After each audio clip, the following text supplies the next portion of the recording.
David Olyphant was born in 1720 at Pithevel's Castle, Scotland, to David Olyphant of Carpow and Margaret Olyphant of Backleton. Despite much of his early life in Scotland remaining shrouded in mystery, historical fragments unveil his pursuit of medical education at the esteemed University of Edinburgh. A fervent advocate for Scottish independence, David's familial ties thrust him into the heart of the Battle of Culloden.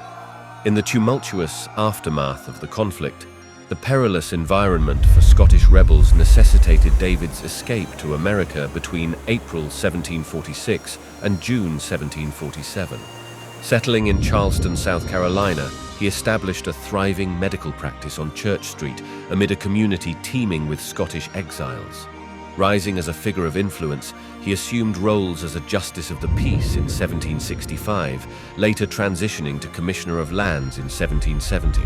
Earning esteem, he secured successive election to the South Carolina Assembly in 1772, 1773, and 1775. During his tenure, Dr. Olyphant tutored Charles Pinckney, a notable figure in the Continental Congress and future governor of South Carolina. The spelling of the name Olyphant holds significance. Born with the standard spelling, he altered it upon reaching America to distinguish himself from other Olyphants.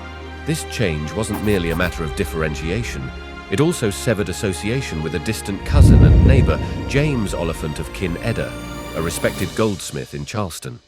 James had a son named David, who, despite his father's prominence, led a less esteemed life as a struggling painter burdened with debts and legal troubles.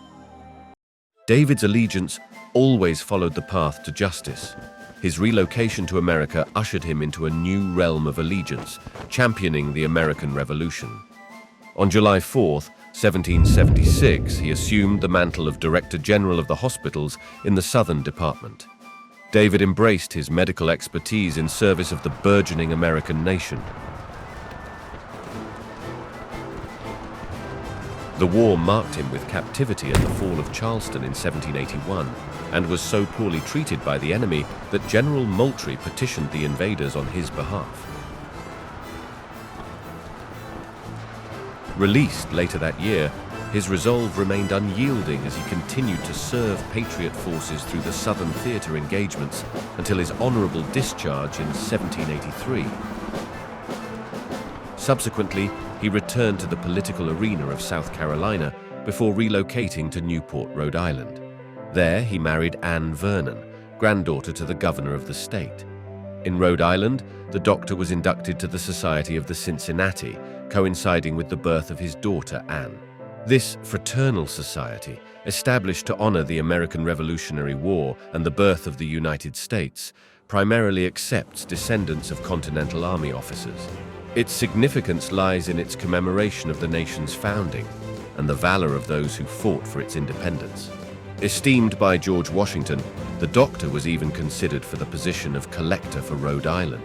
In 1786, his son, David Washington Cincinnatus Olyphant, was born, bearing a name honoring his two greatest passions, General Washington and the Society of the Cincinnati. His induction document has recently come to auction and is being fundraised to be purchased by the Olyphant Association. The life of Dr. David Olyphant epitomizes a saga of resilience and allegiance, spanning continents and causes. From the ancestral bastions of Scotland to the fledgling shores of America, serving as a testament to his unwavering commitment and dedication to the ideals cherished by this forgotten founding father, his legacy continues to endure.